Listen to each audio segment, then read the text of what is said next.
नमस्कार मंडळी, तुम्हा सर्वांचं आपल्या श्री महालक्ष्मी या चॅनलमध्ये खूप खूप स्वागत आहे. तर उद्या आहे शेवटचा गुरुवार आणि एकादशी. तर तुम्हाला एकादशी आहे, गुरुवार आहे आणि उद्यापन आहे. तर या दिवशी तुम्हाला एक असा उपाय सांगणार आहे मी की जेणेकरून तुमची अडलेली जी काही कामं आहेत ती होण्यास मदत होईल किंवा घरामध्ये तुमच्या सतत पैसा येत राहील. त्यामुळे हा उपाय अगदी प्रभावशाली आहे आणि हा उपाय प्रत्येकजण करत असतो मार्गशीर्ष महिन्यातल्या गुरुवारी.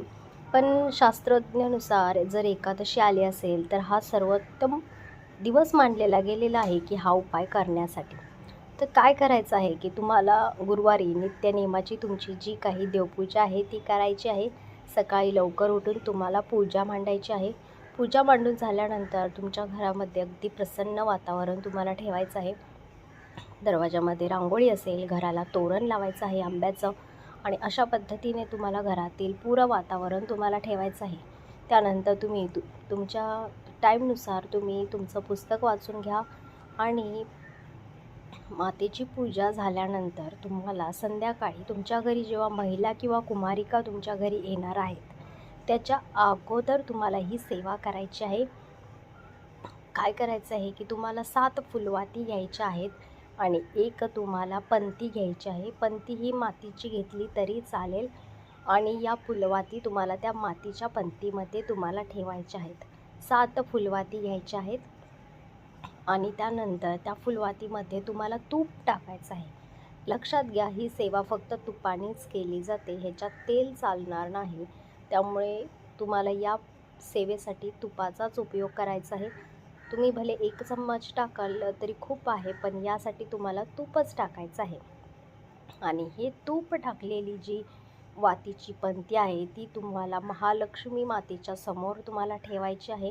ती प्रज्वलित करायची आहे आणि त्यानंतर तुम्हाला श्री महालक्ष्मी सुक्तम तुम्हाला बोलायचं आहे.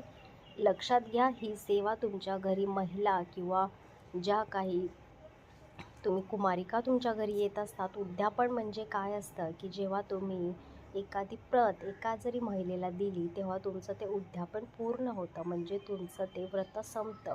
मग लक्षात घ्या, तुमच्याकडे जरी दुपारी जरी एखादी महिला जरी येऊन गेली आणि तुमच्याकडे संध्याकाळी 5-6 महिला तुम्ही बोलवल्या असतील, पण दुपारी एखादी जरी महिला आली किंवा जेव्हा तुम्ही कोणाला पुस्तक देणार त्याच्या आधीही तुम्हाला सेवा करायची आहे.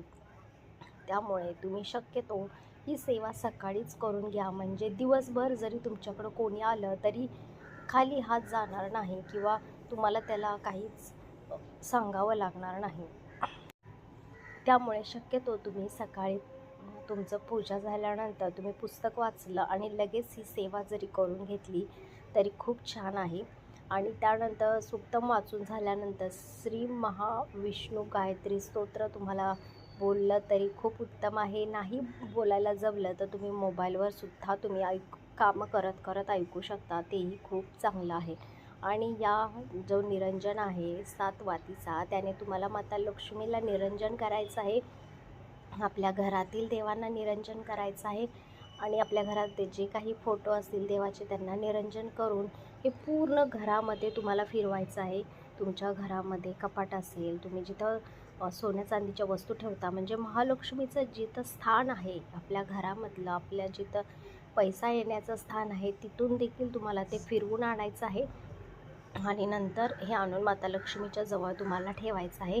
आणि ते थंड झालेली जी वात आहे, काजळी आहे, ती काजळी घरातील सगळ्यांनी ती लावायची आहे कपाळावरती आणि नंतर ती जो राहिलेला जो भाग असतो तो तुम्हाला माता लक्ष्मीच्या फुलांसोबत तो विसर्जनासाठी दुसऱ्या दिवशी पाठवायचा आहे, पण ती धुवून तुम्ही नंतर वापरू शकता.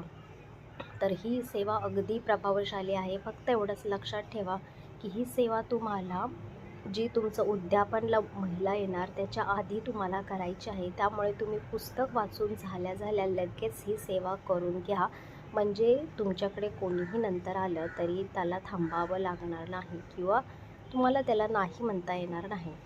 तर तुमच्याकडे जेव्हा संध्याकाळी महिला येतात तेव्हा तुम्ही महिलांना हळद कुंकू, एक केळ आणि एक पुस्तक आणि एक फूल तुम्ही देत असता, ते मातेचं स्वरूप म्हणून देत असता.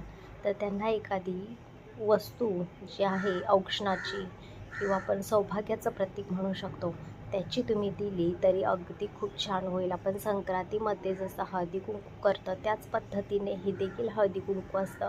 तर एखादं टिकल्याचं पॉकेट असेल, एखादा मेहंदीचा कोन असेल, बांगड्या असतील, रुमाल असेल, तर अशा 7 किंवा 5 तुम्हाला वस्तू या दान स्वरूपात द्यायच्या आहेत.